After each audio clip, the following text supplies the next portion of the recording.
Fatboy.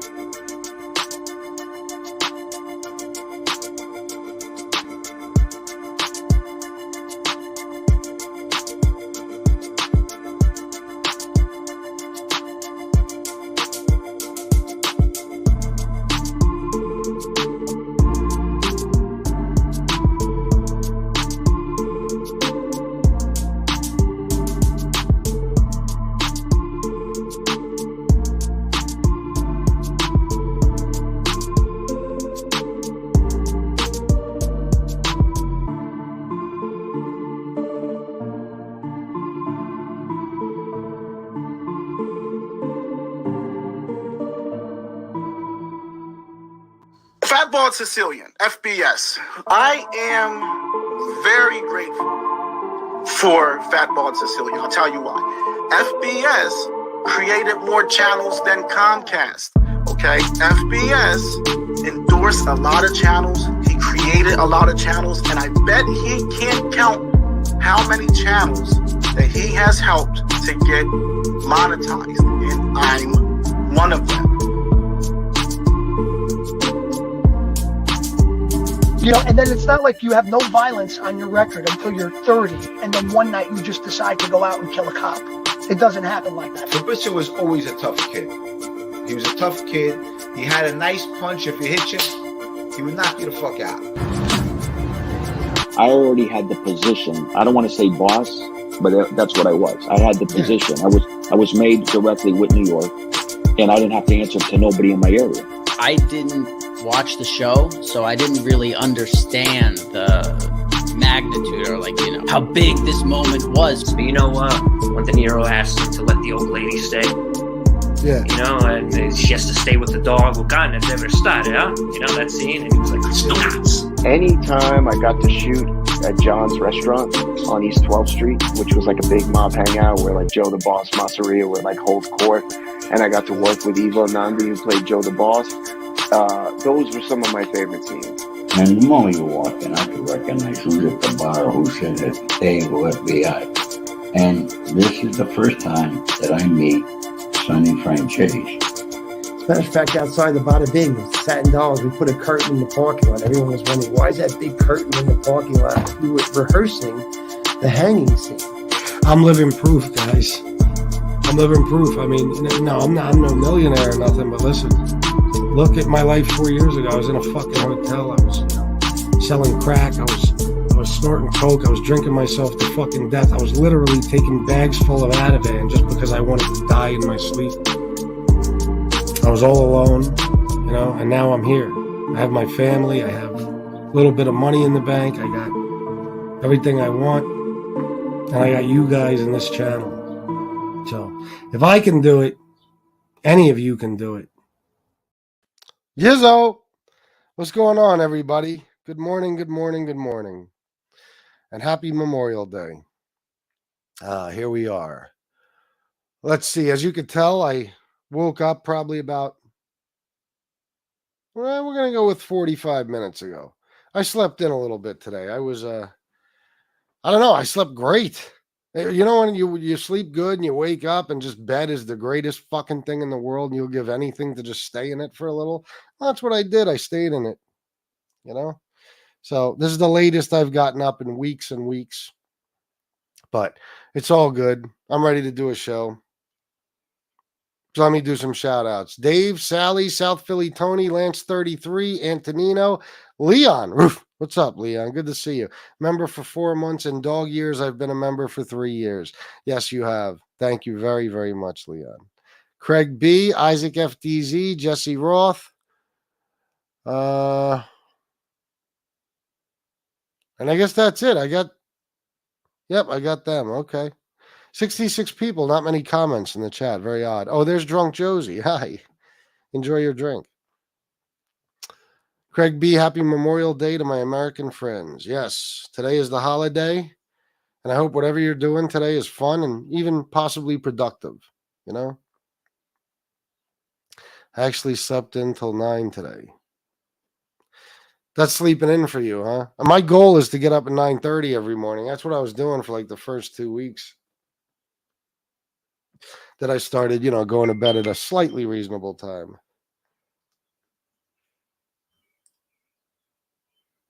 Oh my God.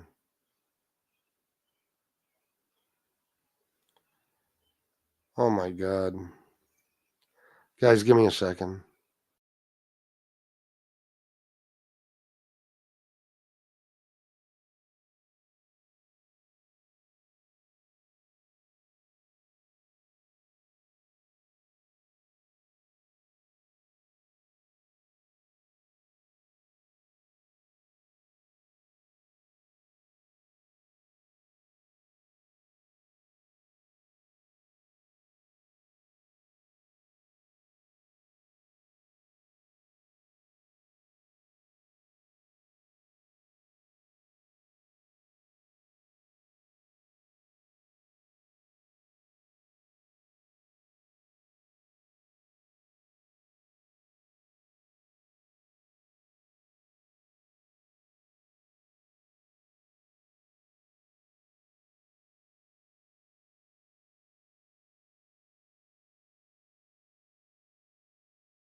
All right, guys, I'm back. Sorry about that.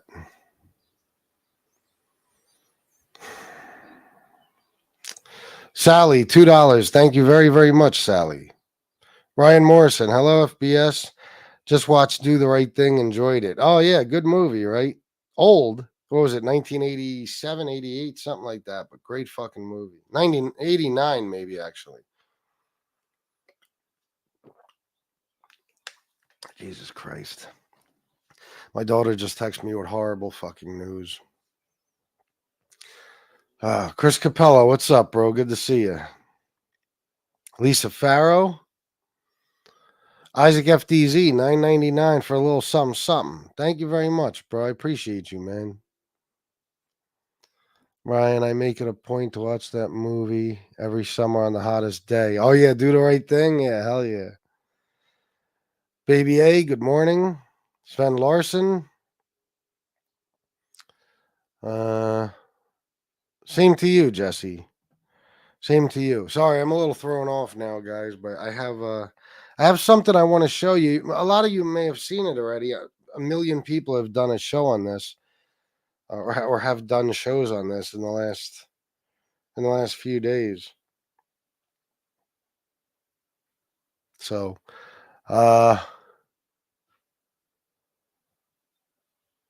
let me get myself together here for a second. Let me get my head back in the show focused. No, Jesse, it's all right. It's just a very, very close friend of mine from my younger years, my teenage years and my 20s and stuff, just passed away. My daughter just texted me and told me, and he's a vet. He was a vet. All right, let me show you guys. I don't want to be a fucking downer here. Let me show you guys what I was planning on showing you to begin with. I'll show you, or I'll tell you. Thank you, Jesse and Baby A. I'll tell you why I want to play this now, because I thank you, Chris. Thank you, everybody. I appreciate it. Fucking, it never stops. It's one after another. I swear to God. Thank you, Sally. Thank you, Sven. There's my friend Tony.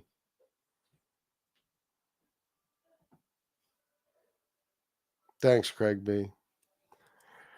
On Memorial Day of all days. Unless he might have passed yesterday. I got to get the details.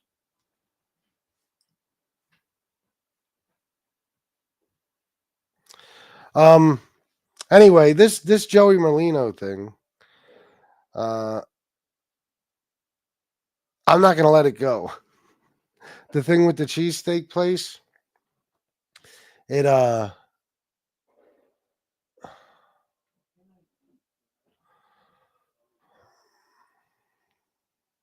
Thank you, man. Anyway, let me try to do this. The thing with the cheesesteak place, I believe, was obviously some attempt to scare Joey or to send a message to him. I don't think they're going to scare him. You know what I mean? But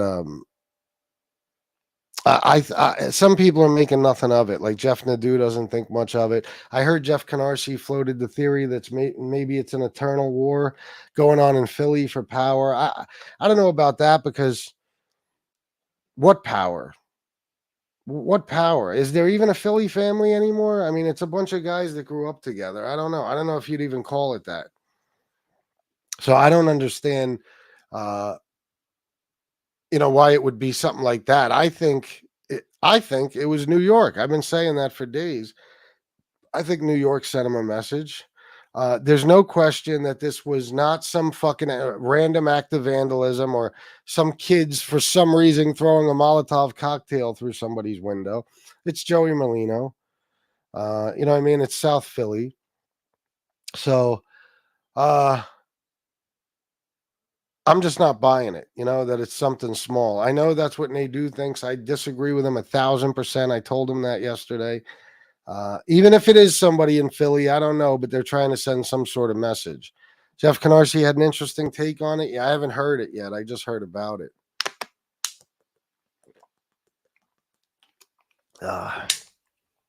So I'm going to show you this news clip because I was reading articles. I wasn't really looking up news clips, but you guys may have seen this already. I don't know, but I'm going to play it because even when you hear this, you realize that there's something more to it.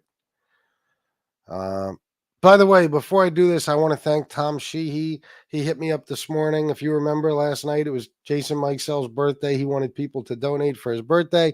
He sent 50 and said match. So Tom Sheehy matched this morning and, told me to tell Jason happy birthday and all that stuff. So thank you, Tom Sheehy.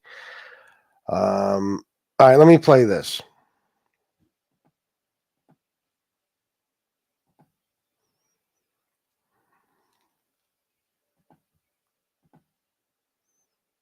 Now to a high-profile arson investigation.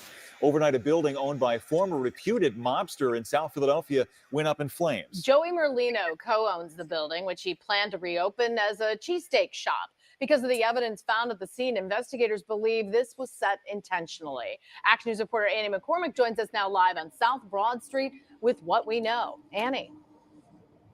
And Sarah, South detectives and other agencies are investigating. There wasn't much damage that was left behind inside of this business. However, because of who the co-owner of the business is, there are extra eyes on this investigation. Just after 2 this morning, a passerby called 911, reporting a small fire inside this building in the 3000 block of South Broad Street. Firefighters extinguished the fire, and sources say investigators recovered multiple Molotov cocktails inside. Would it be the cleanest, best cheesesteak place in the city? Former reputed Philadelphia mob boss Joey Merlino recently bought the former steak shop with a partner with plans to reopen under a new name. Certainly, this raises questions, and I think it's going to raise the interest of law enforcement in the Philly area, including the FBI. J.J. Claver is a former FBI agent who was attached to the Philadelphia field office. In the 90s, the FBI claimed Merlino unseated then reputed boss John Stanfa and described that time period in Philadelphia as a war. It was a pretty busy time for agents that were working organized crime. After serving several stints in prison for convictions including racketeering, extortion, and bookmaking, Merlino is now a free man and a business owner, and in this case could be the victim of a crime. Recently, Merlino, who splits his time between Florida and Philadelphia, has had success with the podcast The Skinny with Joey Merlino. And like we said, South detectives are investigating. At this point, they haven't released any information about suspects at this time. We also did reach out to Merlino and also to his attorney. They have not released any comment at this time. For now, reporting live in South Philadelphia, Annie McCormick, Channel 6, Action News. So I want your guys' opinion on this. What do you think? Multiple Molotov cocktails. Why? What do you guys think, honestly? Maybe you got some theories I haven't heard yet. But I'm very, very curious. The timing of it and all that. Merlino announces in March that he's going to be opening this place. And now in May, there's basically a firebombing of it.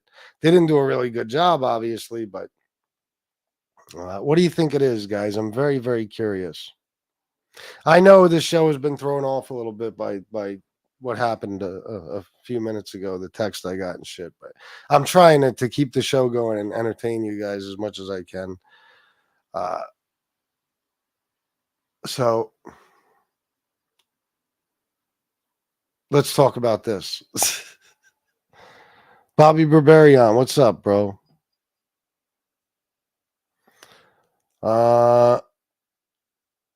Happy Memorial Day, us remembering those that gave the ultimate sacrifice. That's right. My best friend died on Memorial Day when we were 16. Yeah, this is crazy. I can't believe it. And he's a like I said, he was a vet. And a long time ago, there was an issue outside of his house. I can't remember why they did it, but it had something to do with his veteran status.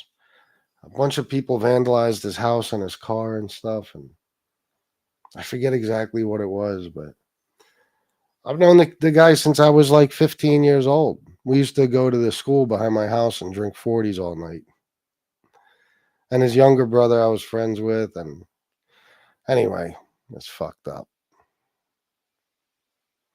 Maybe Joey did it himself. Yeah. For what purpose, though? You know what I mean? I hear you, baby A, but I don't know.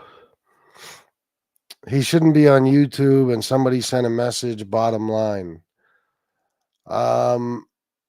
Yeah, that's what I think, Frank. Good to see you, by the way, my man. Happy Memorial Day. Definitely not an insurance scam. It's too new. Merlino isn't that stupid. It could be a message or some kids trying to make a name. Yeah, but I don't think kids would take credit for that. I think there was the absolute intention of burning this place down. I mean, you have to be a lunatic to be some kids in South Philly and take credit for doing that, unless there's something going on we don't know about and they're with a different faction or something. But again, what's left of it? Like Jeff Canarsie says, I guess a power struggle or something. For what? To flip houses legally, real estate? Like that's what they're up to. What power is left? Even Joey. Well, let me see here.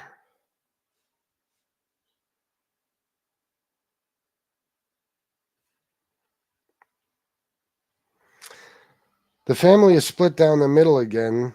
I'm not sure. Second attempt at burning down. Oh, this is the second attempt at burning down the building. The guy on the streets there who has a ton of powers, Phil. He controls demo construction, owns several cheesesteak places and bars. Phil doesn't like Joey, and Joey doesn't like Phil. Oh, Phil has a 10-0, the pagans, and is aligned with black gangs. With older Scarfo guys out, they are on Phil's side. That's interesting. I guess that's what he said on his show that I didn't see. So, yeah, okay. And the guy owns cheesesteak places, so it's not just a rivalry between him and Joey. It's competition. That's interesting. I didn't know that. See? I had questions and I got answers. That sounds about right. Yeah. What's the point? Yeah. Phil wants to be in control. And very, very interesting. So, again, we're going right back to the fact that Joey Merlino is obviously still the boss. You know what I mean? It's amazing to me. You think Jeff Canarsie did it? I was going to say Nadeau did it. Oh, fuck. What was I going to say? Oh, man. I hate when that fucking happens. Oh, it's amazing to me, just like what we have on here, how a neo-Nazi could say, I'm not a neo-Nazi and people just accept it, and Tony Pizza could say I was a Gambino enforcer and people just accept it. Well, this is the same thing with this. Now we're to the point in time where a mob boss could just say, hey, I'm not the boss anymore. And the whole fucking world is like, oh, look, he left a life. You know what I mean? Guys, I want to remind you of something. Joey Merlino is very, very much like John Gotti, okay, in a lot of ways. Do you picture John Gotti ever leaving the life? Joey is a guy who loves the attention. He loves being a mob boss. He loves it. It's his whole fucking identity. You think he's going to walk away from that? Why would he? Why would he walk away from it? He's going to be under constant surveillance for the rest of his life, no matter what. Because let me tell you something. The feds don't believe it, that he ain't the boss anymore. And I guarantee they have proof that he still is. So what's he trying to do? I just put on this clean image? I don't get it. For what? I don't even see him wanting that clean image, really. It's like he's trying to play two different people at the same fucking time. Joey used to be on the news all the time, and he used to have cameras follow him around like a day in the life of Joey Merlino, because he loves that attention. He loves being a mob boss, just like John Gotti did. There's no fucking way he has already walked away or will in the future. There's no fucking way. Impossible.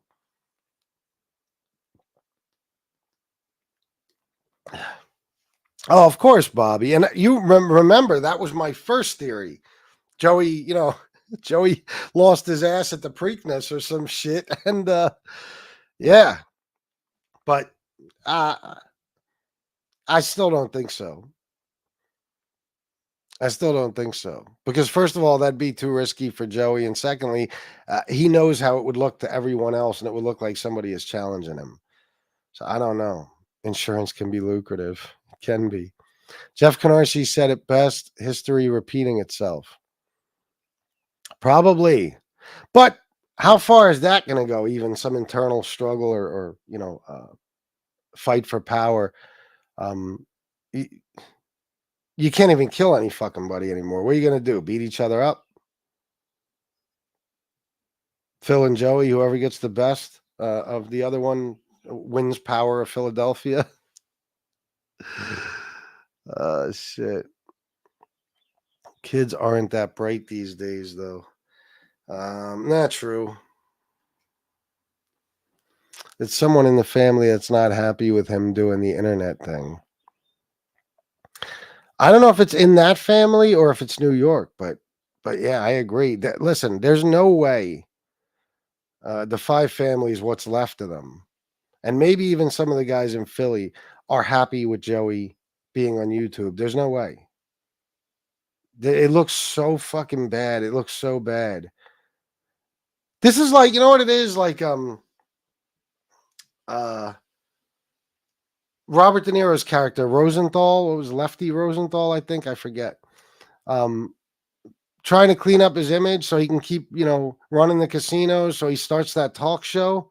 That's exactly what this is. That's exactly what this is. Meanwhile, the people who are the most interested, the feds and shit, they know exactly what's going on. And the fucking Nevada Gaming Licensing Board, whatever the fuck it is.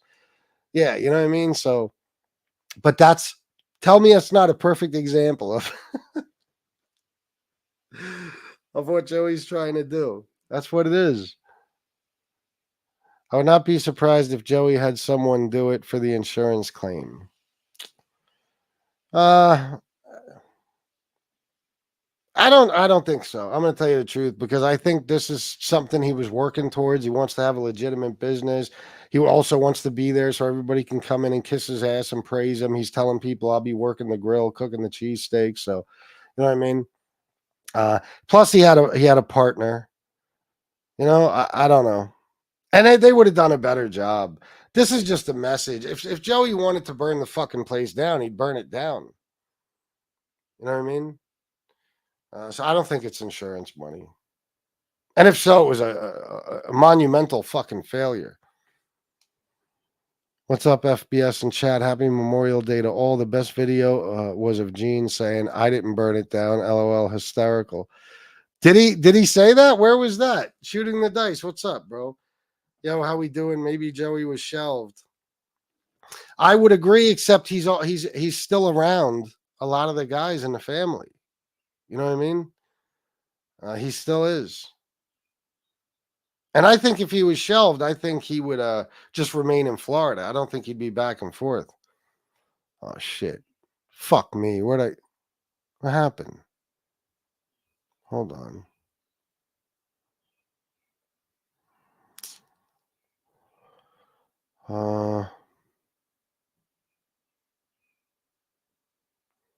Well, Joey has enough enemies, it could be anyone. It could. No doubt about that.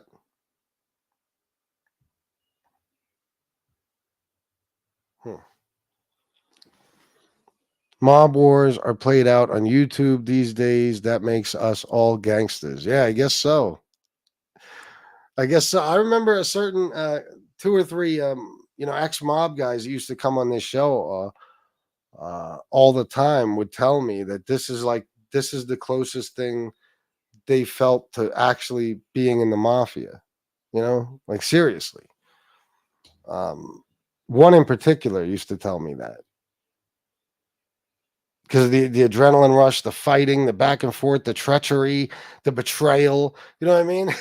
It's like the mafia online.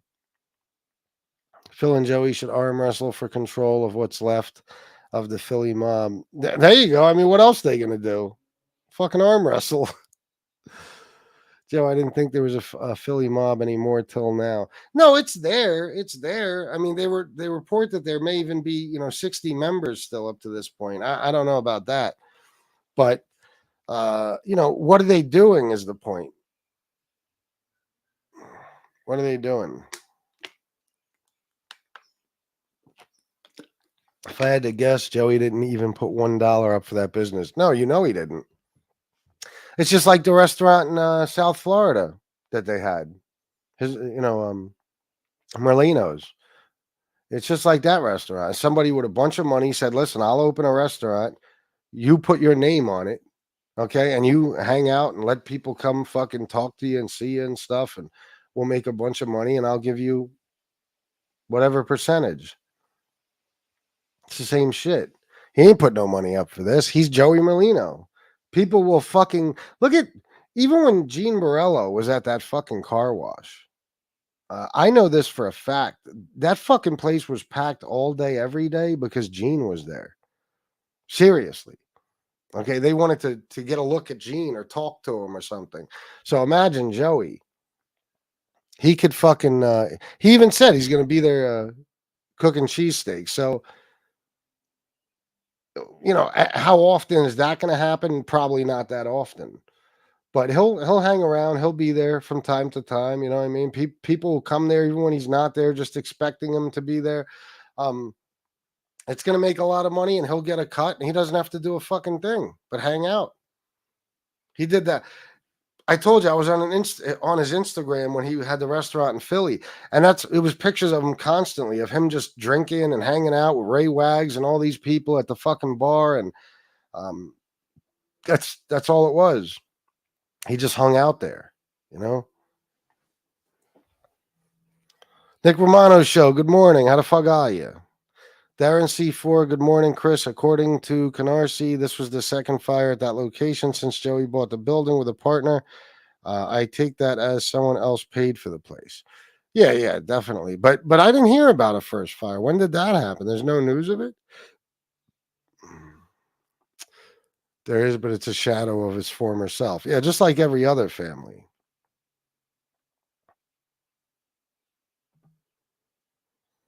Mob Talk Radio, Jeff Canarsie. He isn't going to bring heat to himself. He's not that stupid. If it happened once, we could chalk it up to maybe whatever, but not twice. When was the first time, though, and how come nobody heard about it? Looks like respect for Joey has gone out the window. Oh, my God, with this YouTube shit? I believe so. I believe no matter how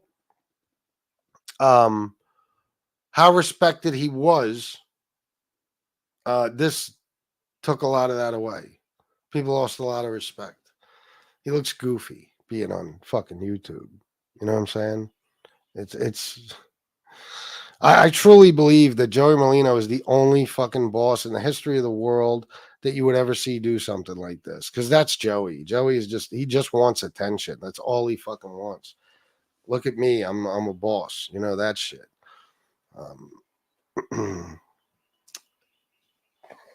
There's nobody else I could think of who might have done this. And I don't think anybody, well, who knows? The precedent is set now. Who for the future, who the fuck knows who might try it?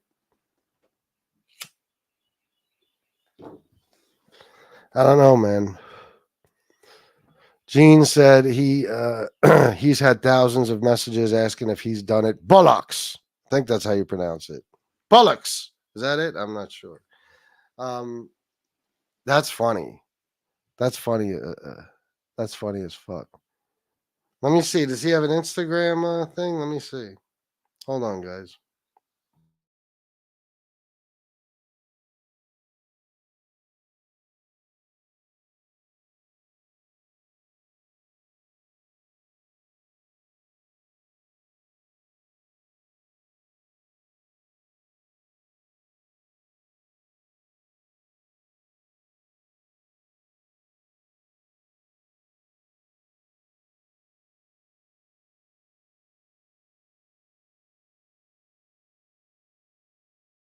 So, yeah, I don't know. I don't see any Instagram videos or anything, but Jeff Nadeau and James Proctor gave me my button last night. Oh, congratulations, Nick Romano. Look at you. You're a made guy. You're a soldier in the family. That's what's up. Jesse Roth. They should have a cheesesteak taste test to see who gets the power. Imagine if that's what it comes down to. Dave Schratweiser, Fox 29. Breaking news. New details on overnight firebombing of Joey Merlino's cheesesteak shop. Multiple sources tell Mob Talk sit down. This is the second time an arsonist has targeted Merlino's yet to open shop on South Broad Street. 2 potentially incendiary devices found on the property in mid-May, not reported to police. City detectives. What do you mean? What? Incendiary devices found on the property. What, did they just sit them outside as like a, was that a message? Look, we're going to burn the joint down. I don't know. 2 potentially incendiary devices found on the property in mid-May, not reported to police. City detectives, ATF, and FBI now investigating. Multiple motives now being looked at in the 2 a.m. fire. At least one is mob-related. All motives on the table. Forensic analysis underway and evidence recovered from the scene, cameras, and other potential leads being looked at. Ongoing investigation tonight. All right, I stand corrected. There you go. There you go. Like his other restaurant that he didn't own, then sold behind the owner's back. Oh, is that what happened with that place? How would he do that, though? How would you sell it behind the owner's back? You have to have paperwork and all that. Joey, wait a minute. Joey couldn't have a restaurant like that in his name anyway because there's a liquor license. And Joey could never possibly get a liquor license. He couldn't have even have his name on a restaurant that has a liquor license. There's no way. My grandfather, who was with Fritzy, at one point, him and my dad and stuff, they moved to California to open up a bar. And of course, it couldn't be in my grandfather's name. So there's a little, more of a story behind that. But, I'm fully aware of how this works.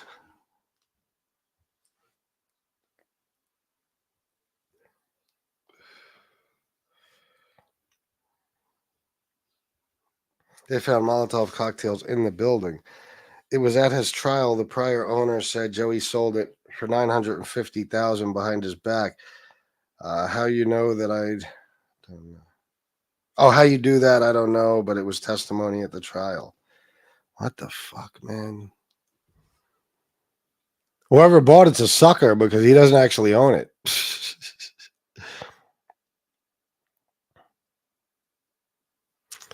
All right, let me get down here. Joey could have that insurance claim pay for fixing it and not come out of his pocket. Well, what would be the point? Joey could have the insurance claim pay for fixing it and not come out of his pocket. Well, how would he profit then? Or what would the point of that? The point of pulling an insurance scam would be to actually get money. But if he needs to get the money just to fix the place, he wouldn't. It would have been a fucking pointless. It would have been counterproductive. I'm not sure what you mean, Isaac.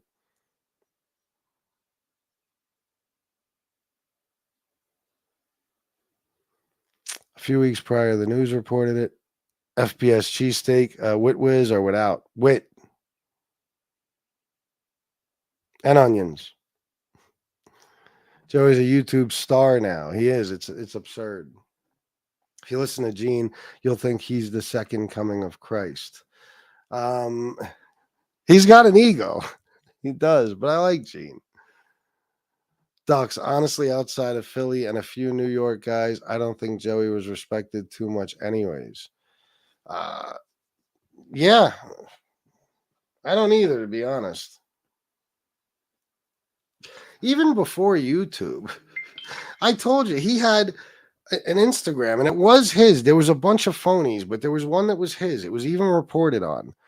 Okay, and I was, I was a friend or, a follower, whatever the fuck you call it on Instagram. I don't know. I hate Instagram. Anyway, I was on his Instagram thing, and he would post pictures of himself constantly on yachts, driving in fancy fucking cars, in his house with big giant shopping bags full of Gucci clothes and Gucci shoes and all types of other shit. Eating out at what's that fucking place called? That expensive sushi place where it's like all celebrities that eat. Nobu, you know what I mean? Stuff like that, like different Nobus around the country. It's like this guy is fucking loaded. How? Like even that is insane for you to be doing on social media. It's insane. So it's not just YouTube. It's the shit he's been doing damn near since he got out in 2012. But that's why I say Joey would never give up power. And he'd never want to be seen as anything but the boss.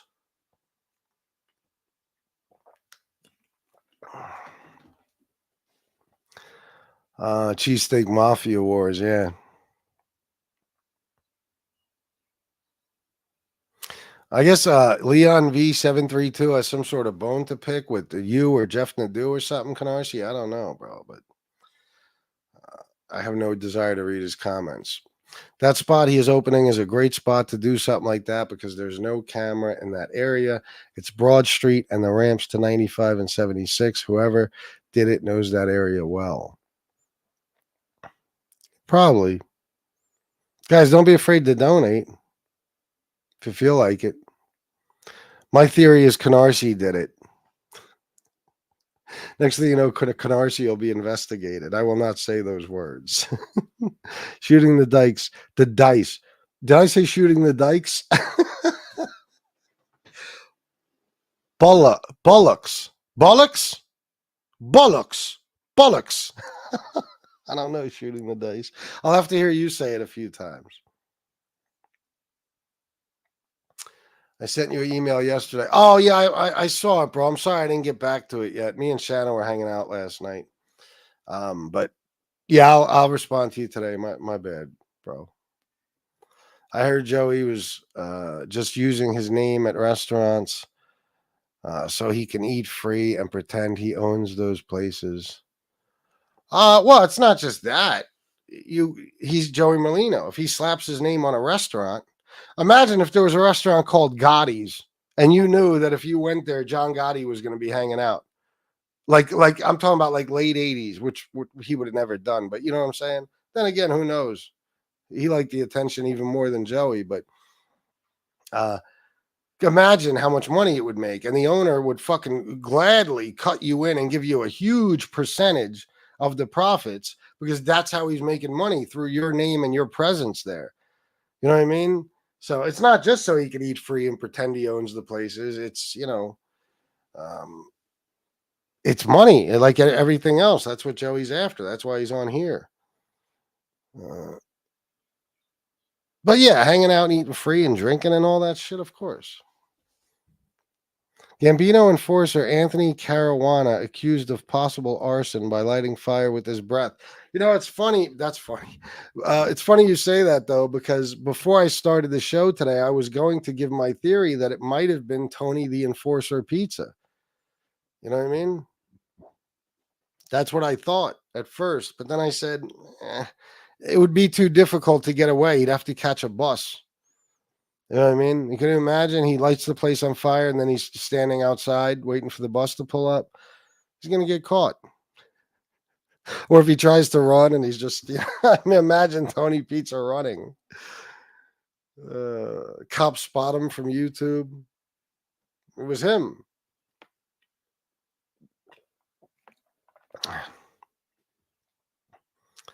Hey, money or remodel.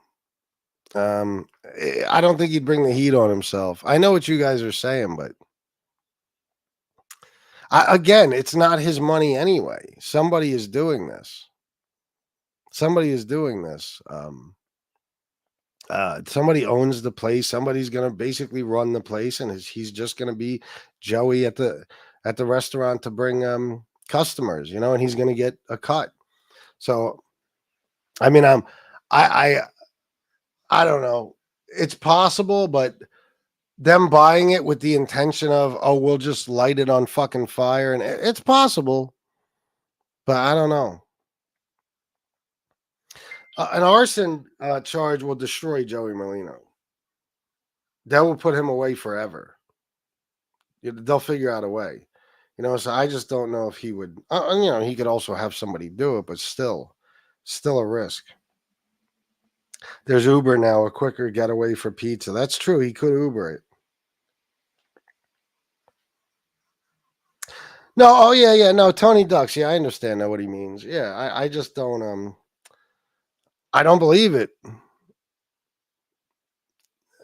I think all signs point in a different direction.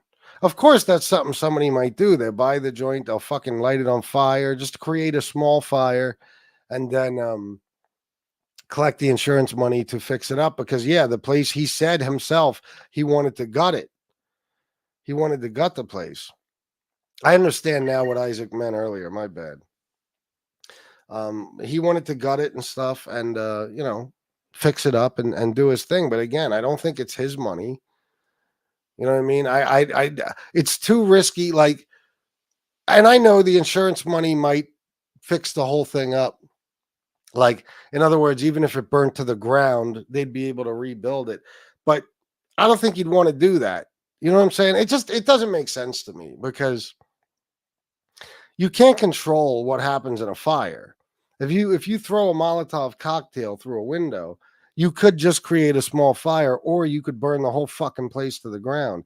And how do we even know there's insurance money there? How do we even know it's insured? We don't even know for sure. I mean, most likely it is, but we don't know that. Plus, listen, mob guys know that the feds will figure that out. You know what I mean? Mob guys know that the feds will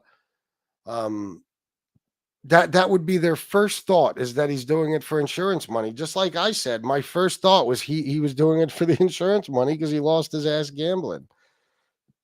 So I don't know. It's just a stupid move, I think.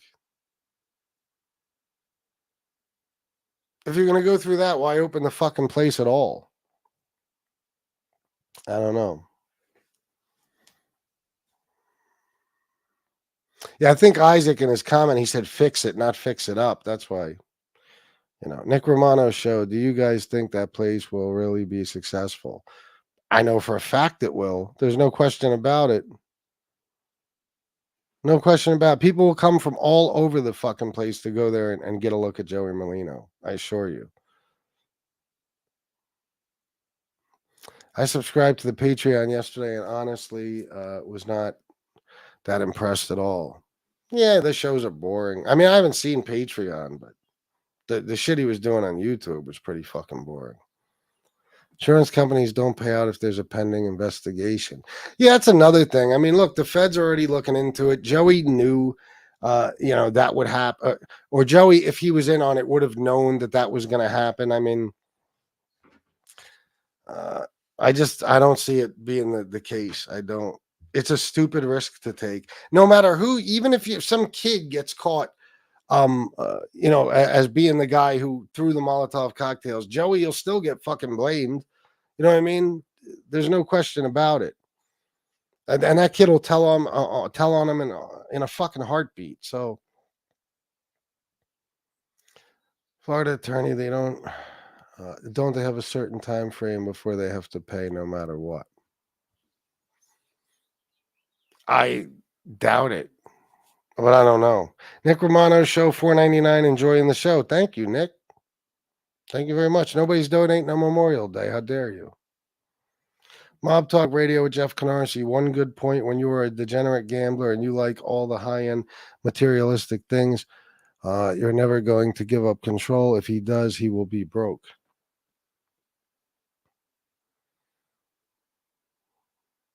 One good thing: when you are a degenerate gambler and you like all the high-end materialistic things, you're never going to give up control. If he yeah. Sorry, I'm thinking about this other thing.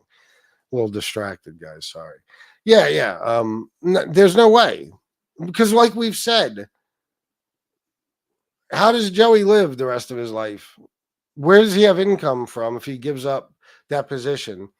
You know what I mean? I'm not even sure how he gets money being the boss any fucking more. But how does he give up? And yes, two key words: degenerate gambler. Listen, surviving, just getting by, that doesn't take a lot. Being a degenerate gambler, that takes a lot, especially the way Joey gambles. I bet you Joey gambles everything he has every day. He might give his wife a little money every week to take care of shit, probably like John did. But I guarantee it. And yeah, the high-end materialistic things, yeah, I mean, come on. He can't give up control. There's no fucking way. There's no way. Not Joey.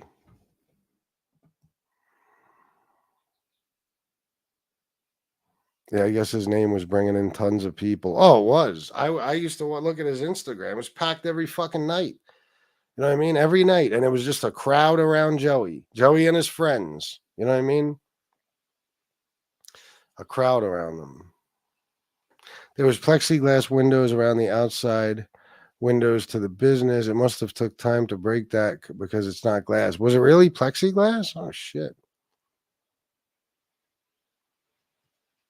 It was Parasite Slayer. The lawyer, you mean? Parasite Slayer Esquire? I was thinking about that douchebag last night again. Oh my God. What an embarrassment. An embarrassment that even the whole withheld adjudication and stuff, what that whole conversation was about on Angels that night, when, you could plead nolo contendere and they withhold adjudication based on whatever it may be, a term of probation or some sort of program or some shit like that, and you get it expunged. He said that he just the day before read the case law on that. Let me tell you something. The worst lawyer on the fucking planet already knows that. You don't have to read case law to know. What lawyer wouldn't know that? A lawyer's job, okay, is to read through guilty pleas and give advice to his fucking client and all that shit, and no contest pleas and everything else. What kind of lawyer would not? You know that before you even walk into law school, just because you're interested in law school. Or if you've ever been on the street. Parasite Slayer has never been either. Because if he was on the street, he would have already known about that. Okay? And if he was any type of lawyer or even somebody who went to law school, he would have already known. What do you mean I just read the case law yesterday? What? Even SoFlo, he did a show right after because he knows the whole situation. He's been through it. This guy just found out. Insane. The fact that this is one of the biggest LARPers on MobTube now. We know this guy claims to be a lawyer.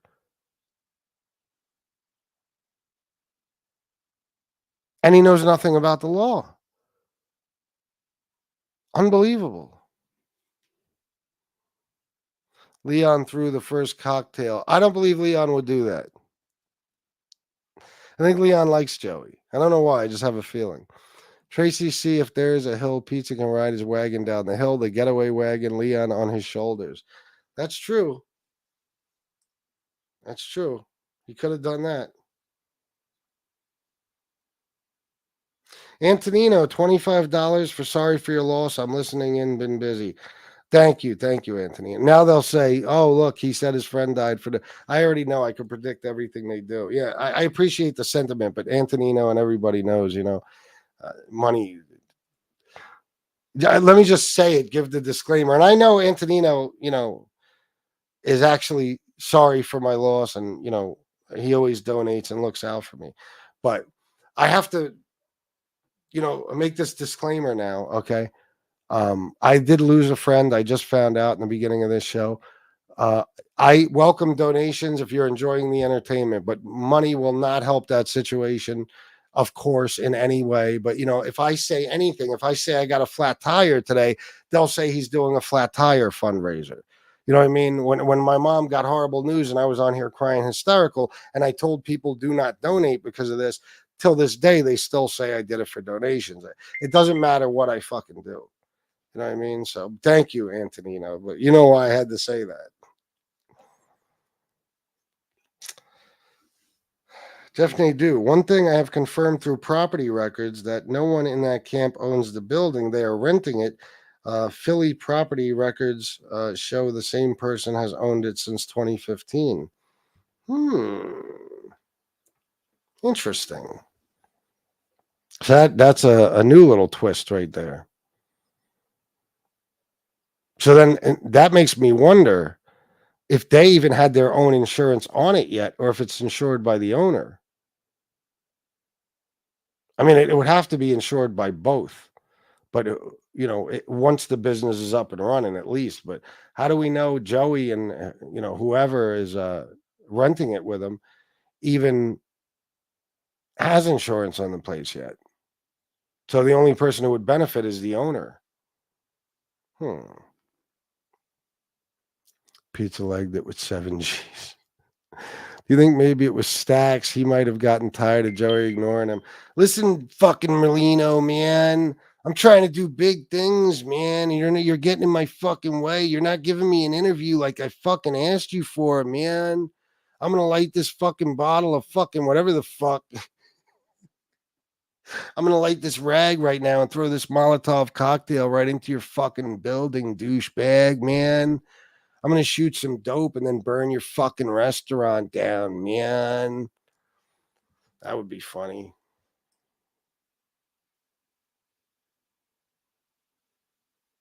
The tip has nothing to do with your loss. I've been out of the chats lately. No, I know. And I wasn't saying anything bad to you. I love you, bro.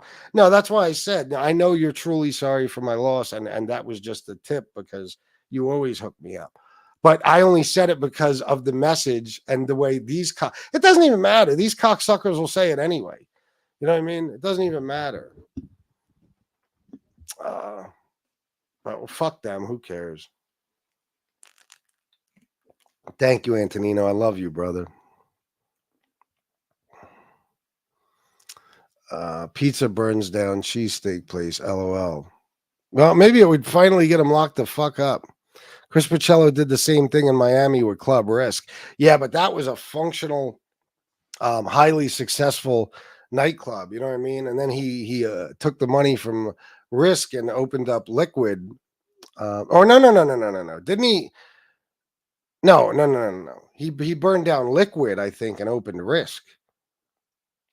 I'm pretty sure. But that place was. He knew burning down that club, he was going to get enough insurance money to open up another club. It was basically his way out because he wanted to open another club. I don't know if things were slowing down at Liquid or whatever, but yeah, I think that's a different situation. But you're right, Nick. I mean, they do shit like that, of course. I mean, insurance scams in the mob, and just with sometimes everyday people have been going on forever and ever and ever. I remember this guy paid us back in the day when we were, I don't even know, I probably just teenage. We were definitely teenagers, but I don't know if I was even above 18 yet. He paid us a bunch of money, me and a few other guys, to go into his driveway and fucking destroy his car because he wanted to hook it up. You know what I mean? He wanted like a system and exhaust and have it lowered and all that crazy shit. Whatever the fuck he wanted to do back then. He wanted to get the money to do all that stuff. So he paid us to just like sneak into his driveway and destroy his car. Why he didn't do it himself, I have no fucking idea. But maybe he was afraid he'd have to take a lie detector test someday. I don't know. But yeah, we fucked his car up and he got like $4,000 or $5,000 and he was able to hook his car up. LMAO, I just pictured Pizza running with Leon and dragging his wagon. That's a hilarious thought. Pizza took an Uber as the getaway. Wants the subs. Pizza took an Uber as the getaway and wants the subs to pay for it. Yes, that's an absolute Tony Pizza move, without a doubt.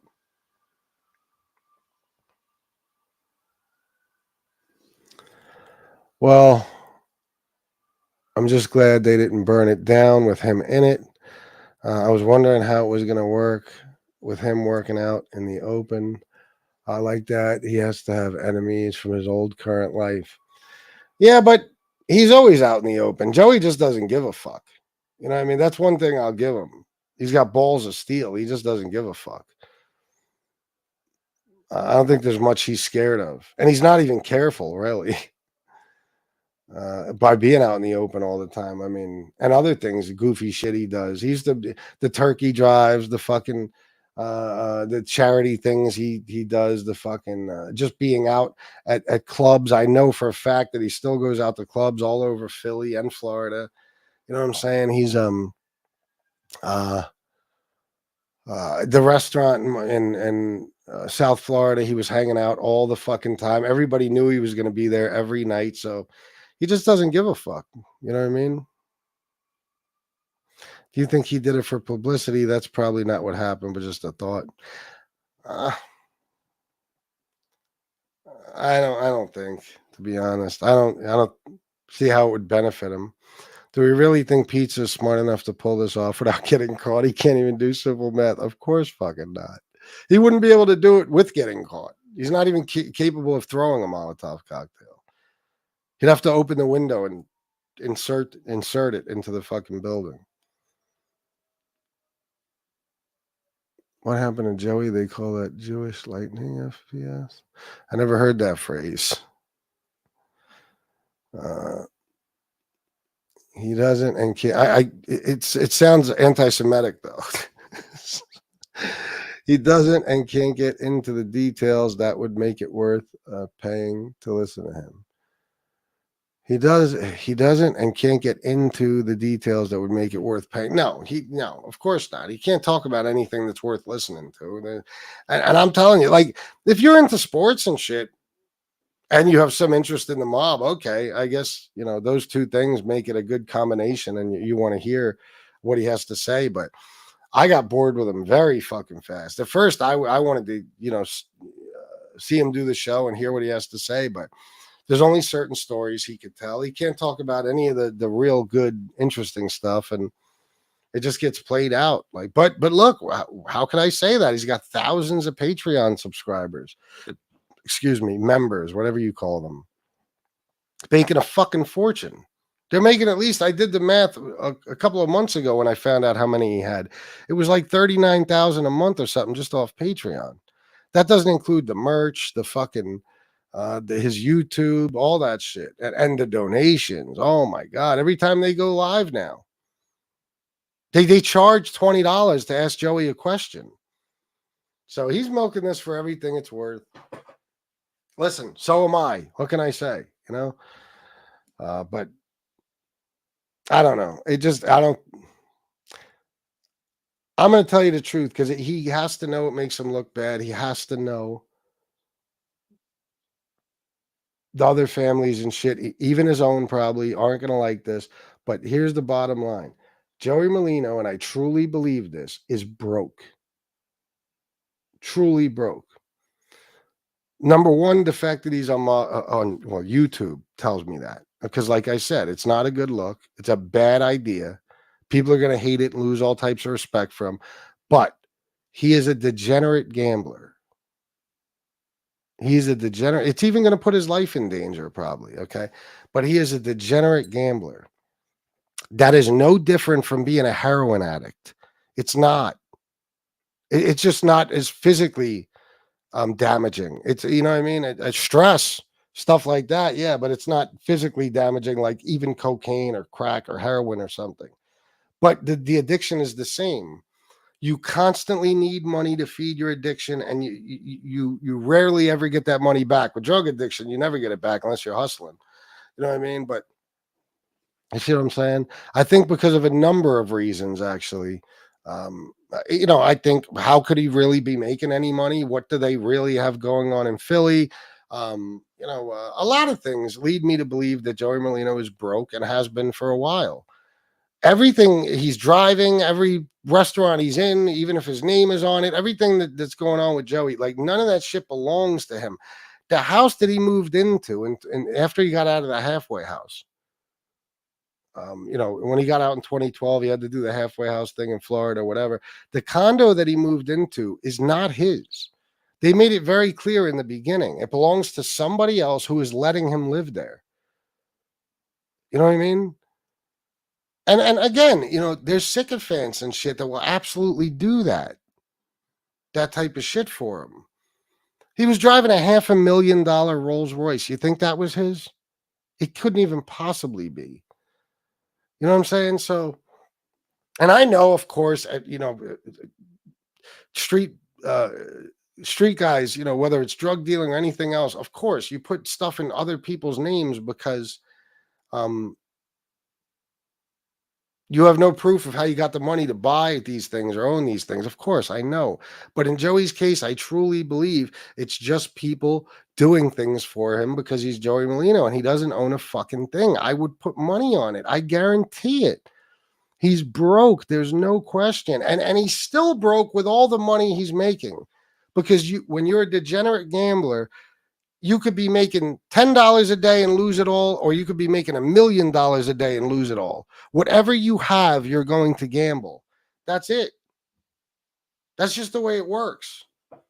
You think Joey Merlino is any better than any other degenerate gambler? Of course not. So he has that addiction. And when you have that addiction, it doesn't matter how much money you make, you don't keep any of it. You don't buy anything with any of it.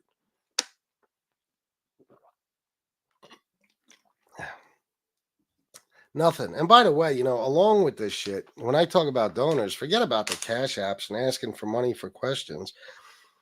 Guys, I know of someone on here who is nowhere near the level of Joey, and he was getting tens of thousands of dollars sent to him behind the scenes. All right, from admirers and shit, so to speak, fans, for quite some time. And I'm not kidding you. I don't just make shit like that up. Okay, so imagine Joey. People, look at how just the people on MobTube act. They're like giving him a virtual blowjob 24 hours a day, like thousands of people. They will do anything just to have a conversation with him. They'll throw money at him all fucking day. So he's making a fortune, but he's not keeping any of it. That's why they call them degenerate gamblers. They're gambling addicts. There's no limit to their gambling. There's never enough. It's just like a drug addict, That's why I've always said, in a lot of ways, gambling is the worst addiction a person could have, because there is no limit. Like heroin, you could only do so much heroin, you're going to drop fucking dead. You can only do so much cocaine, you're going to have a heart attack. Crack, same thing. Meth, you name the drug, you can only do so much of it. It doesn't matter if you got tens of millions of dollars. Okay, you're either going to have to slow yourself down here and there, or you're going to drop fucking dead. You know what I mean? And no matter how much money you have, like I said, there's a limit. That's why the most dangerous thing for an addict is, or no, how should I say it? Like, they said it about Artie Lang once on the Stern Show.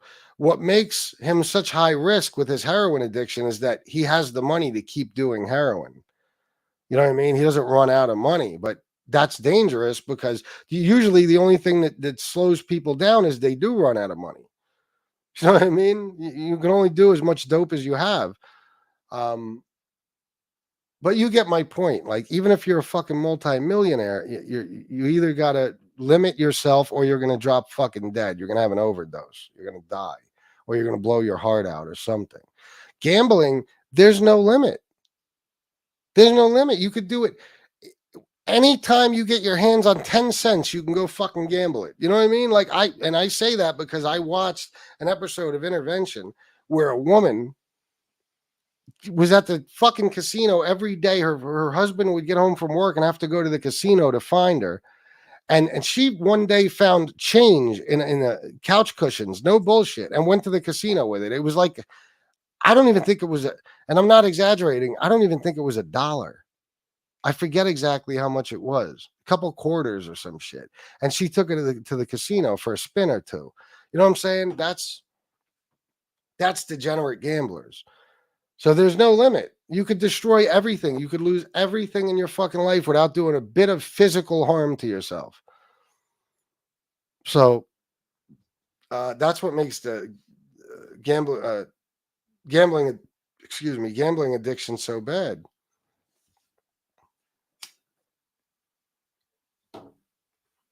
So Joey can gamble every fucking dime he makes. And it doesn't even really matter, because he'll just keep making more. But again, that doesn't matter either, because it'll all go right back into gambling. You know what I'm saying? That's just the way it is. It's just like if somebody's on here, Tony Pizza we could use. We know he uses drugs and stuff, right? Now, I think he stashes a lot of his money, but let's just say some people think all his money goes to drugs. Okay, so what does it matter how much he makes? Because he doesn't get to keep a dime of it. It just goes to drugs or whatever. You know what I mean? It doesn't, you might as well be making zero. Because you don't do anything. Look at Tony Pizza. Tens, if not hundreds of thousands of dollars he's made since he's been on here. The motherfucker, he's gotten one new shirt in the last 3 years. Seriously, he doesn't buy clothes. All he buys is expensive foods. The best of foods, the best of wines, as Gas Pipe would say. You know what I mean? That's it. He still hasn't been able to get and keep an apartment. He's still scrounging around for hotel money every fucking day. So if that theory is correct, that he uses it all for drugs or whatever, then it doesn't matter how much he makes. It doesn't, because he never gets anything out of his money. He gets to eat okay. That's it. Mr. Merlino, we know you're watching. Please grab the link. I would love that. Yeah, I had people telling me all the time that they were doing big stuff in Delray, Florida. I just never went over there. Didn't interest me. Yeah, who knows? Too many gullible people on YouTube, and somebody is playing to an audience of one. That's right. Don't be afraid to donate, guys. Nick Romano Show. There's the sense of humor I love. Affleck. He does it perfect. He's got that Gilbert Godfrey voice. Thank you, Bobby. I appreciate it, man. I had different plans for my day. I was hoping it's going to be a good day, but I'm telling you, man, guys, I'm telling you, I talked to my mom about it recently. every fucking buddy since I was 16 years old has died or is dying. I mean, the list is probably 40, 50 people. I can't imagine, like, the average person doesn't have this much death around them. You know, I just don't understand what it is. It's unbelievable. I don't get it. Not a year passes where one or two friends, you know, where I don't lose one or two friends. It's fucking insane.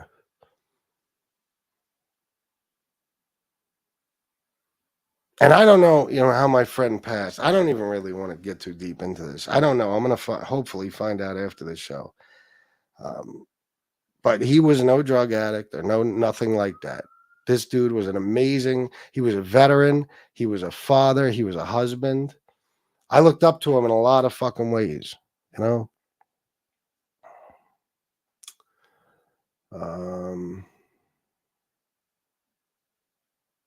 I don't want to give too many details, but I just can't believe it. It never ends. It never ends.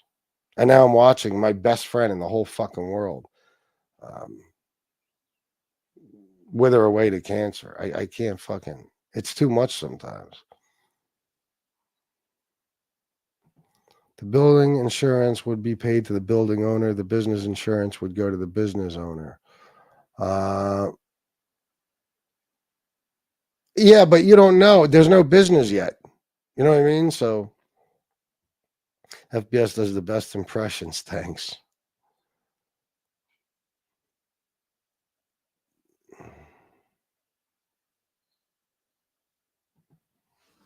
Let me see, Nick Romano, because I disagree completely. Because they made a point of saying that after the place burned down, he opened a club called Risk. Like, you know, isn't that ironic? Let's see.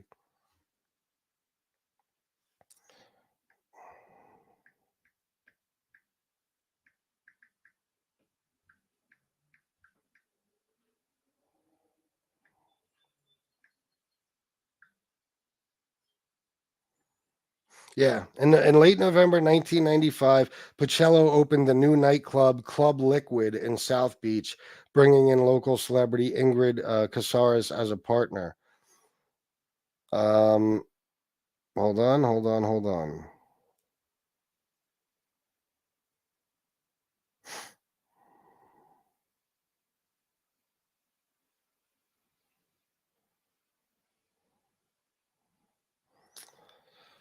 In late November 1995, Paciello opened a new nightclub, Liquid, in South Beach, bringing in local celebrity Ingrid Casares as a partner. Liquid soon became a center of Miami's South Beach nightlife in the 1990s. The singer Madonna, a friend of Casares, was a frequent guest. Oh, wait, you got me. Holy shit, I can't believe you got me on fucking Chris Paciello information. Before that, impressed by the techno-style nightclubs in New York, Paciello decided to open his club in Miami Beach, Florida, using money from the Westminster bank robbery. Paciello opened the nightclub Risk in the South Beach section in 1994. Unknown to his fellow gang members, Paciello had also started providing information about them and their Cosa Nostra contacts to the Federal Bureau of Investigation. In November 1995, Paciello opened a new nightclub. I'm surprised they don't mention the fire. You were right, though. My bad. It's my memory. Club Liquid in South Beach. Yeah, there you go. And that's when he met up with Ingrid Casares. In 1996, William Cantolo, a powerful leader of the Colombo crime family in New York, told Paciello that he needed to start paying tribute to him. However, the New York Gambino crime family was one of Paciello's early financial brokers. Yeah, I know. He got the pick. I know the whole story to that. So, you got me. Sorry, bro. Risk was the first spot he had. He was partners with Lee Diavanzo. Sorry. But Lee couldn't handle being around all the drag queens and nightlife of South Beach. Can't say I blame him. My cousin and I parked a car in a dangerous neighborhood and as we knew, it was stolen easy. What is that in reference to? Oh my God, still today. Yeah, see, that's the thing. I was going to say earlier, Joey Merlino lives like Chris Paciello lives a lot. Except Chris Pacello's a rat and Joey isn't, of course. But what I mean is, just as Joey puts himself out there and he's always out in the open, at risk, so to speak. Okay, that's Chris Paciello, that fucking lunatic. He left prison, went into witness protection in California, opened some pizza joints, and just couldn't handle being away from that excitement and fun of the Miami nightlife and shit. So he went back to Miami and he just said, "Fuck it." And I know people that have seen him walking around Miami. He always has some sort of security with him, but he's out there. People have known since the 90s. Well, in the 90s he didn't have an issue, but even since he got out of prison, left California and went to Miami again, people have known for years now where to find him. He just doesn't give a fuck. He has no fear of it. That's why I don't give a fuck what anybody says. I do believe the version of the story that Chris Paciello punked Joey Merlino at the Miami Heat game. I do. I don't care. You can think I'm crazy all you want. I guarantee that happened. I'll put money on it. Because he don't give a fuck. Chris Paciello don't. And quite honestly, Chris Paciello would fucking turn Joey Merlino into a fucking pretzel. Okay, he would fucking demolish him. And what are those guys going to do at a Miami Heat game? He has no fear. He put away guys way more fucking important than Joey Merlino. He's got enemies way more dangerous than Joey. He just didn't give a fuck. He's still a king in Miami without a doubt, but according to him, no more clubs. He's out of that nightlife. He's retired and he's doing his meditation thing. He's going to these retreats and all this stuff now. It's crazy. I saw that interview with him 6 months ago or so. Yeah. But even, from when... Hold on, what? Oh. I don't know. I forgot what I was going to say. Sal, I'm 70, full-blooded Sicilian, mustache Pete's. Look that up. Turning over, watching these fools on podcast. You mean the old mustache Pete's? We know what that is. Look that up. Turning over, watching these fools on podcast. Well, of course they are. Of course. They're rolling in their graves. Yeah, he has a solid fan base, that's for sure. Nick Romano, I want to throw my TV out the window when I have $100 on a game. Oh my God, yeah, you don't even know. Like, I'm so fucking cheap. I just, like I said, we go to the casino from time to time for fun. We'll take a certain amount of money and we'll expect to lose it, because if you go there expecting to win, you're going to be disappointed every time. But you can ask Shanna the way I play. I'll put $10 in a slot. If I don't hit and that $10, I'll move to a different slot. And I almost always leave with exactly what I came with. Because once I get back down to what I came with, I'm done. You know what I mean? I'm done. Did you just post something, Nick Romano? Hey guys, welcome to I just got an alert. Is that? I don't know. Oh.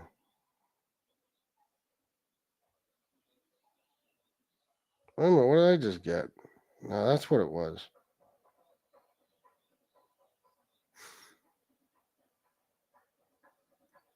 Do you guys hear that? There's a marching band. I guess, they must have the parade going on here. You hear it?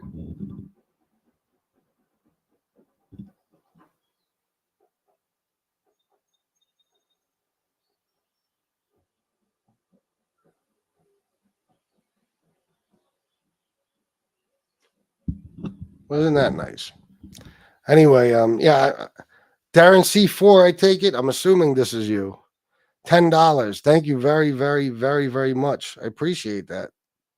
First time donor. Awesome. I think that's it, though. I don't think I'm getting any more today. I'm horribly disappointed.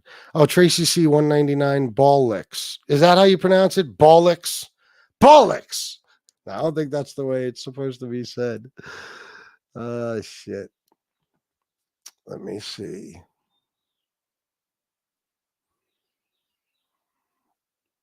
Joey was always like that. He had a cameraman. He had a crew of cameramen following him around in the early 90s. He loves the attention. Yeah.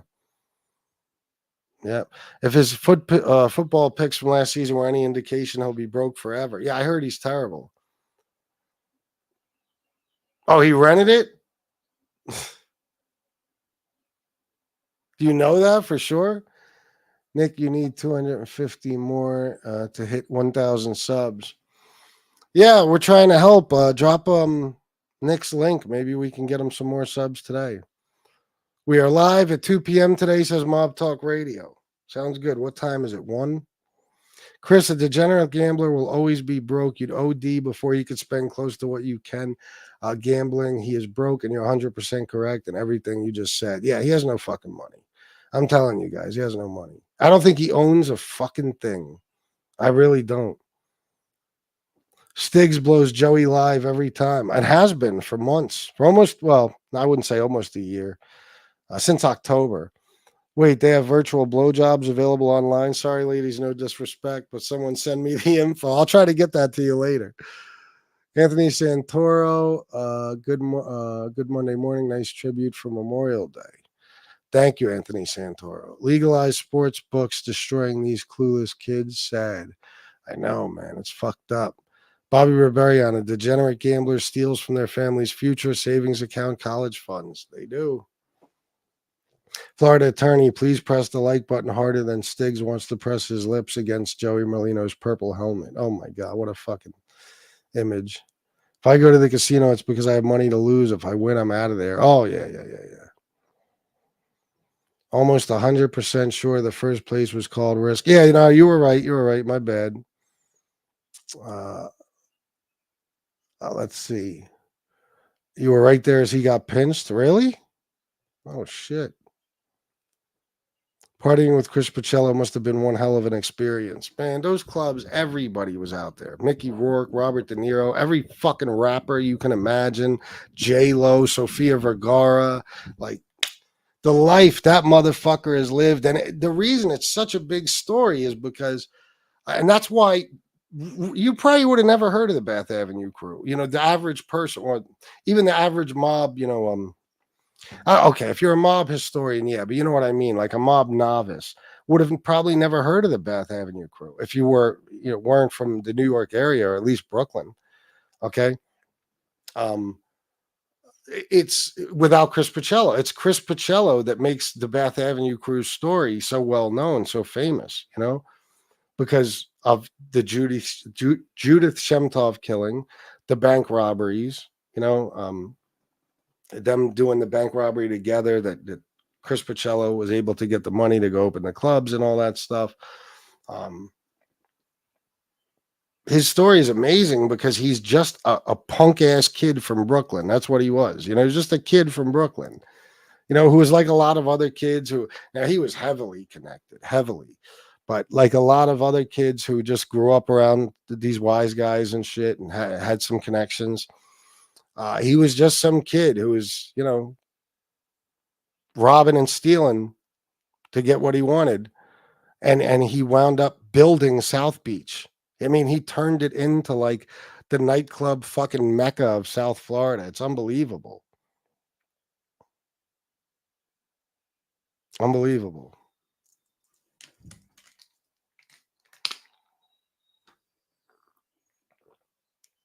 Chris Paciello, we've talked before about certain guys are just meant to have money. And no matter where they are in life, they're going to have money. Chris Paciello is one of them. You know what I mean? He's a magnet for it. It's drawn to him. Seriously. I got there when he got arrested. I did not get to party with him, Jason. That's crazy. Chris Paciello, the man who launched his his ship on 1,000 faces. What the fuck does that mean? What does that mean? He opened the pizza joints with the kid from Entourage, the little kid Eric. Oh, the kid was from Entourage? I didn't know that. Supposedly, the guy that gave Joey the money to start. What do you mean? You mean Paciello opened the pizza joints with the kid from Entourage, and that was the guy that gave Joey the money to start what? The Merlino's, the restaurant or something? Sometimes I post a comment, and by the time you read it, it's completely out of context. Yeah, let me get towards the bottom, guys. I'm sorry. I gotta do better at this. Bro, my memory, Darren. I'm sorry, bro. Thank you so much for that, man. It means a lot to me. The donations are few and far between. Oh, I wasn't even that far behind. I've seen Chris in Fort Lauderdale once. He's a pretty big motherfucker, too. Oh, he's a beast. He's like 6'1" and fucking built like a brick shithouse. Motherfucker is big. No joke. Very tough guy. Very, very tough guy. Good morning, Nikki Blade Clips. What's up, brother? Happy Memorial Day. Good to see you. And I think you should come around more often, Nikki. That's what I think. We miss you over here. Someday I'm going to drop the link for you, and you're going to come on and join me on this show.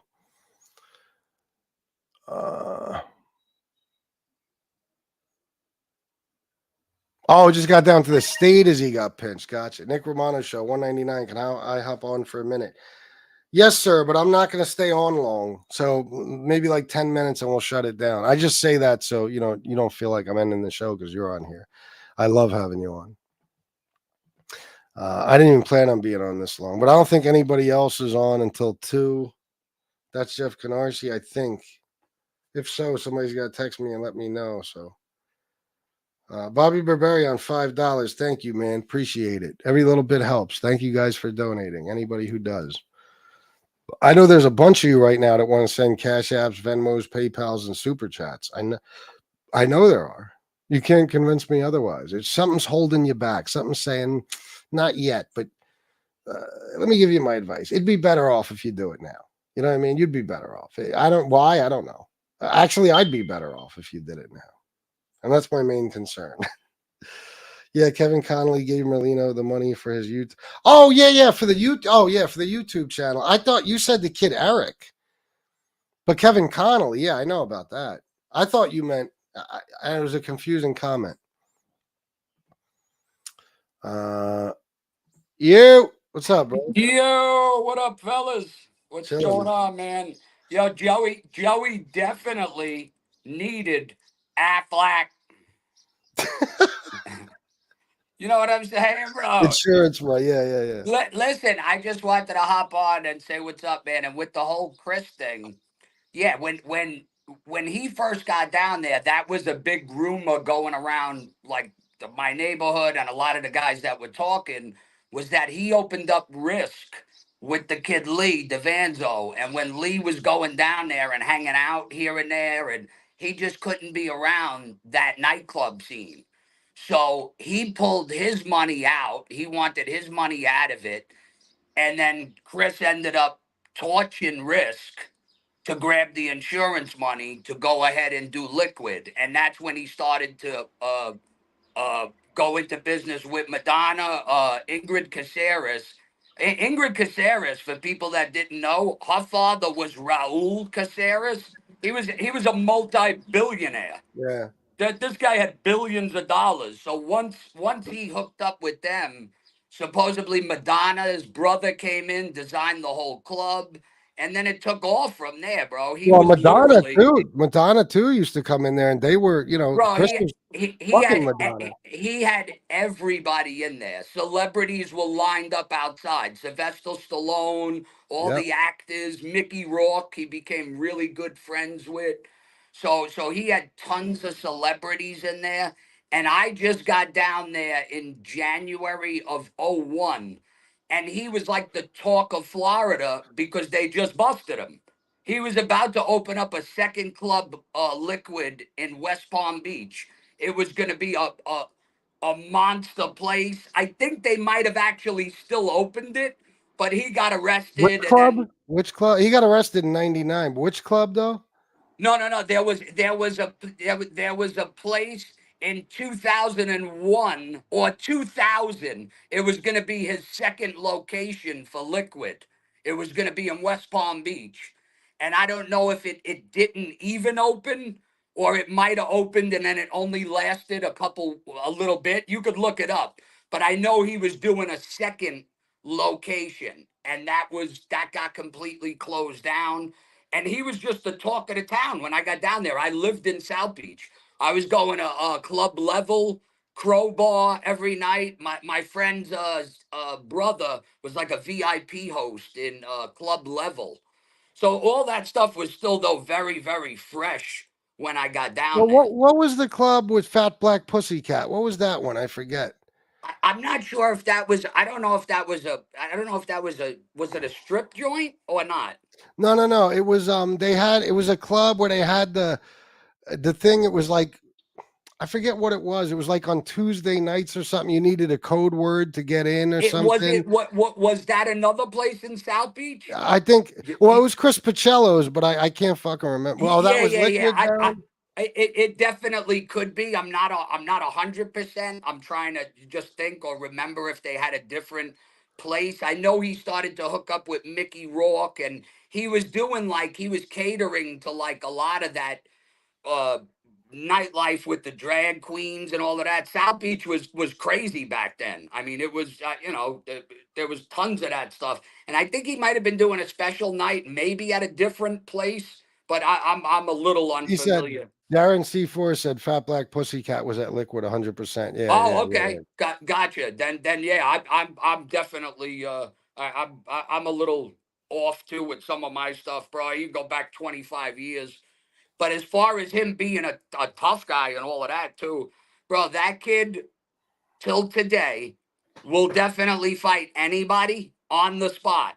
And like a lot of those guys in New York. Let me just tell you a quick story. One of the videos I posted about the new Springville boys, I was getting a phone call from two guys that were in their 50s looking to meet each other and fight in the schoolyard because of something that was said on my on that video.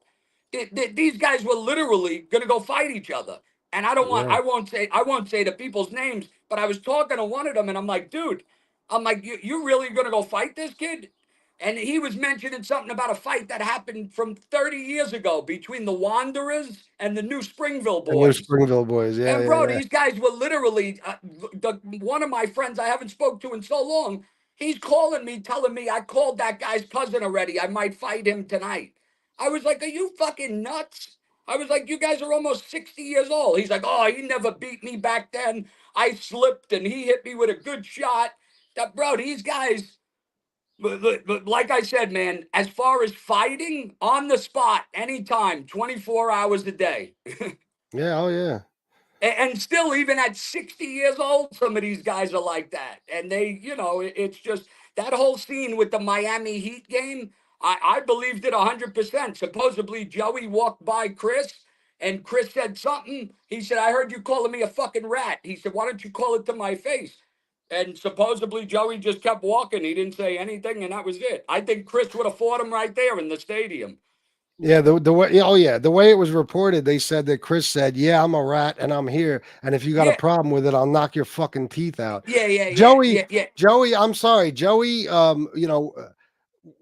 On the sly somewhere in the sneak, he would do something to Chris. He'd have his crew. He might kill him, but in a fucking Miami Heat game, Chris would have wrecked him, bro. He would have Yeah. No, but listen, man, and I'm somebody that again, I had a little bit of issues with those guys. I told you I would take down the videos.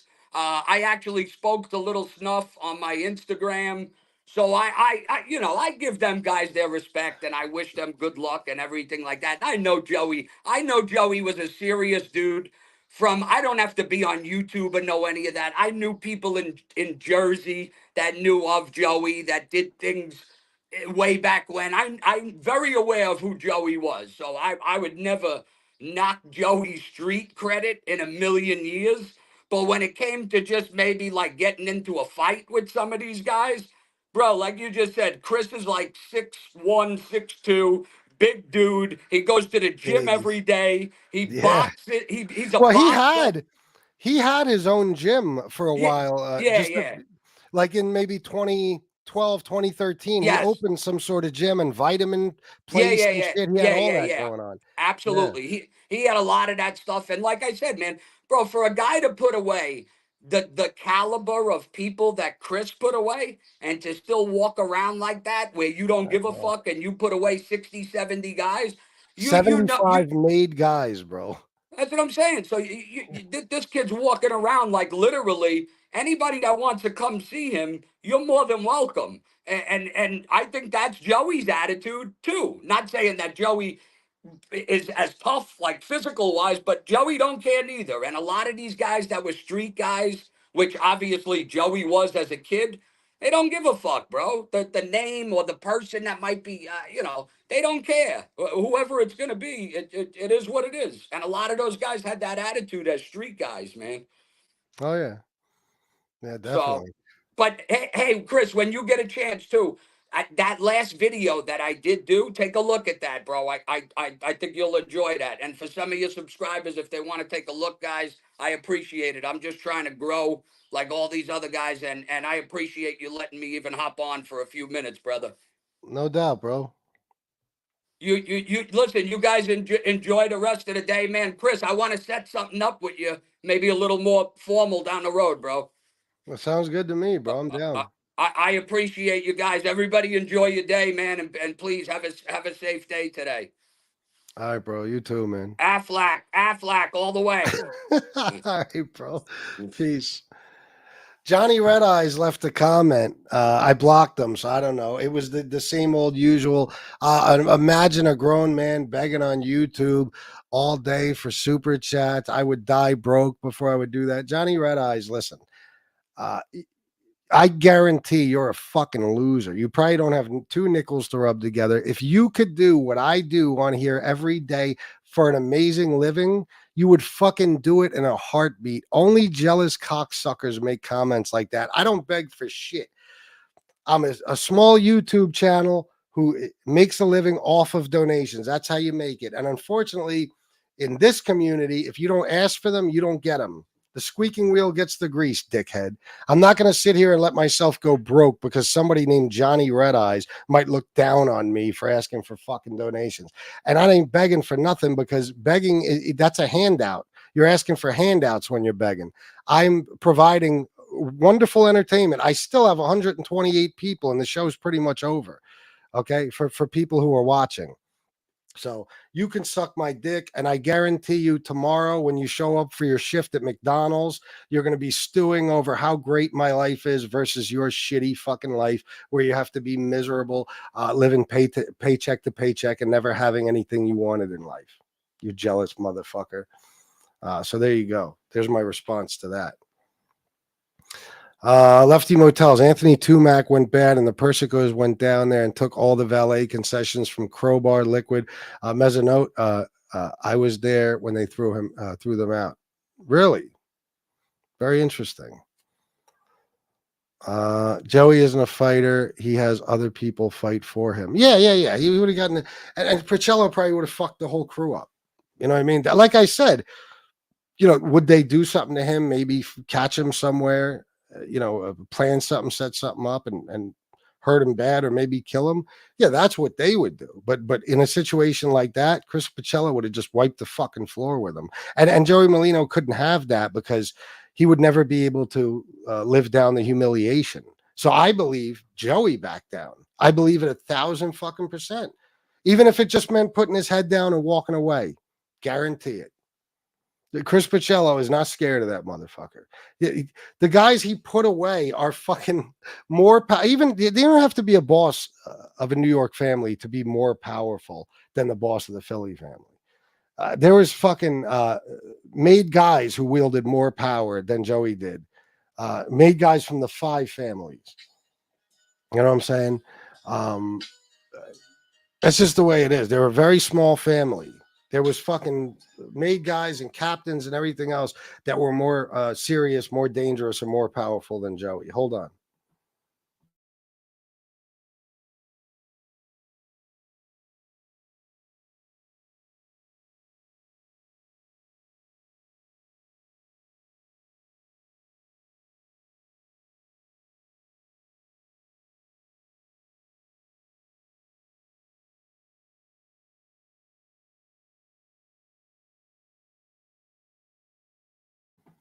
Sorry, that was Jeff. Did I already? Nick Romano Show, 1999. Great show, pal. Thank you, brother. Thank you very much. And if I just read that and forgot about it, then, the brain damage is worse than I thought. You're not kidding, FBS. I haven't gotten a tip in 2 weeks. It's crazy, right? It's crazy. If you're providing entertainment and people are watching, I mean, we won't go over it again, but Johnny Red Eyes is a fucking jerk off. If that motherfucker could wake up every morning and decide, am I going to do a show? Am I not going to do a show?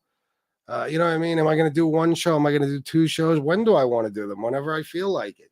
And know that you could make a very good living at it. And yes, I still make a very good living, more than Johnny Red Eyes, I guarantee it. He would do it in a fucking heartbeat.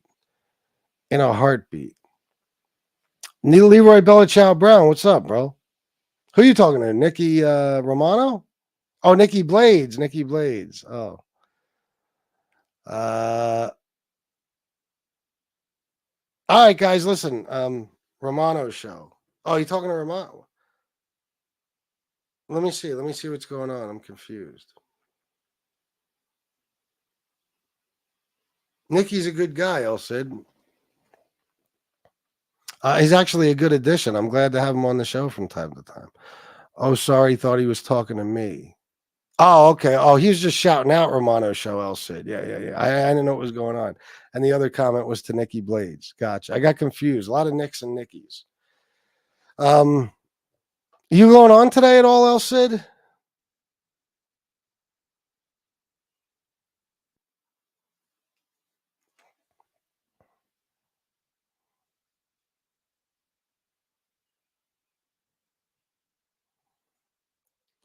No doubt, Nikki. You going on, bro? I'm about to end. Got 130 people still. Nick Romano said, hey, El Cid.